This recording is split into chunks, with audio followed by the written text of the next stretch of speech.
Hello everyone, TimeToGrind here, and 2021 has given us some absolutely incredible games, and I've covered a ton of them on my channel this year, so just like every other year, I wanted to give you guys my top 10 favorite games that I personally have played this year. Keep in mind, I can't play every single game that comes out, and I know 100% that I've missed some games that you guys might consider Game of the Year. So after watching the video, let me know in the comments down below what your top 10 is, or just what your Game of the Year was. There's a ton of games I played this year that are still in early access, so I'll only be considering games that officially released in 2021. And also, before we get this thing kicked off, I want to let you know that later this week I'll be releasing my top 10 roguelikes and roguelites of 2021. Roguelikes are my favorite genre, so there will be a couple on this list. Obviously, I'll go more in depth in them on that video, so stay tuned for that one. But without further ado, let's jump right in. At number 10 on my list is Legion TD2, and it's a game that has been in early access for a while, but it officially released this year. It's a 2v2 or 4v4 tower defense game that pits two teams against each other, and I've always been a fan of tower defense games, so one that allowed you to play with and against friends using a wide variety of classes and different towers is amazing. This game has so much depth, and you could easily sink hundreds and hundreds of hours into it. This is easily one of the biggest labors of loves a dev has, kind of just constantly been updating, I think, on this list. At number 9, we have Gunfire Reborn. It's a roguelite FPS game that takes a ton of inspiration from Borderlands. It has so much replayability and content in the form of new heroes, weapons, items, unlocks, and more, and it does a fantastic job at making everything in the game feel exciting and unique, like baby dragon weapons and other crazy stuff. The gunplay is super satisfying, and I love the cel-shaded art style. It does have a bit of a grindy progression system, but either way, it is still an incredible game that I would highly recommend. Muck takes our number 8 spot on this list. Muck is a completely free game made by Danny that plays like a survival roguelike take on Minecraft. It's a super cool game because every game you play, you and your friends are thrown into this world that gets more and more challenging every night. So you have to learn how to speedrun better armor and weapons while trying to find random upgrades that will make you stronger. It's so cool playing over and over to try to see how far you can get before the game gets too challenging and just ends your run. Number 7 is Loop Hero, and Loop Hero is one of the most unique roguelites I have ever played. It's a game that just has your character walking around and around in a loop, fighting enemies, getting new loot, leveling up, getting cards that allow you to change the landscape around the loop, and it has a ton of progression and a great story. It's a game that is somewhat hard to explain, but just trust me, you need to try it out if it's something that you think you're into, and you will not be disappointed.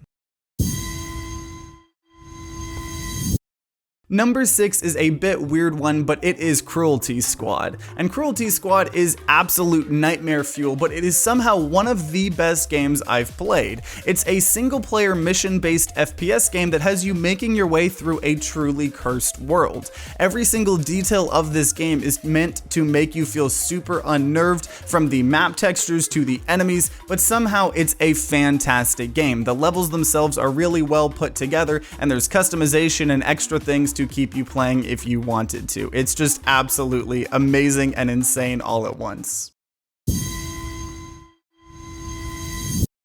At number 5, I have one of the only mainstream AAA games on this list, but it's Halo Infinite. I'm a huge FPS multiplayer guy, and I was so hyped for either the new COD, Battlefield, or Halo, and Halo Infinite was the only game for me that was great between all of them. It was so much fun to play a modern Halo experience on PC, and I haven't even played the single player yet because I'm waiting for the co-op to come out, but I've heard so many good things about that, so I'm sure once I play that, it will even more solidify its place on this list, but for now, the multiplayer alone is good enough for me to place it at number 5.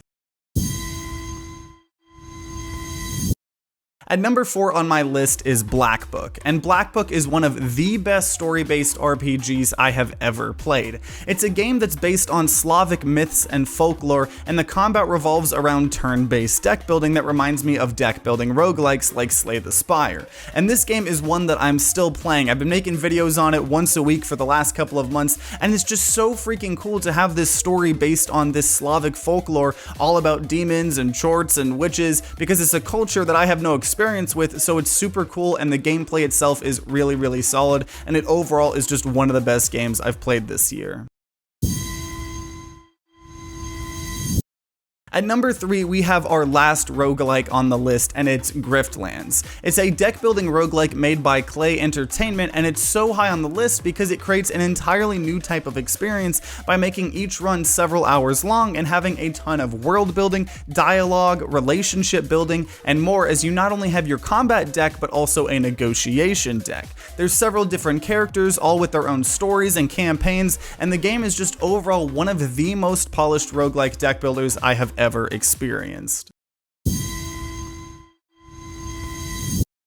Number 2 is a game that fans of my channel definitely should have expected on this list, and that is Rounds. It's just a small little game made by Landfall Games that somehow has become the biggest thing on my channel currently. It's a 2D shooting game similar to Stick Fight, with the difference that every round the game gets more and more intense as you're able to gain new abilities and upgrades that all synergize with each other that can turn you into an absolute monster. And there is a gigantic modding scene for the game that has added hundreds of new cards, game modes, and more, and because of all of this, I've put in like 175 hours into the game just this year. It's an incredible game that has an amazing community, and a game that I plan to keep covering on my channel for a lot more time.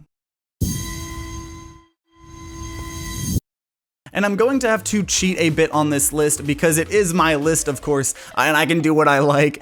So I'm going to have 2 games of the year this year, and the first one is Amore. This is a game that technically came out on Christmas last year, and so I wasn't able to play it and beat it till January of this year. It is one of the most impactful games I have ever played in my entire life. It is slightly similar to Undertale, but comparing them, it doesn't really give it much credit. It is an absolute masterpiece that tackles some heavy themes, but it's a game that I have not stopped thinking about this entire year. I am constantly wearing Amore merch, listening to the soundtrack on repeat, and just thinking about the game in general.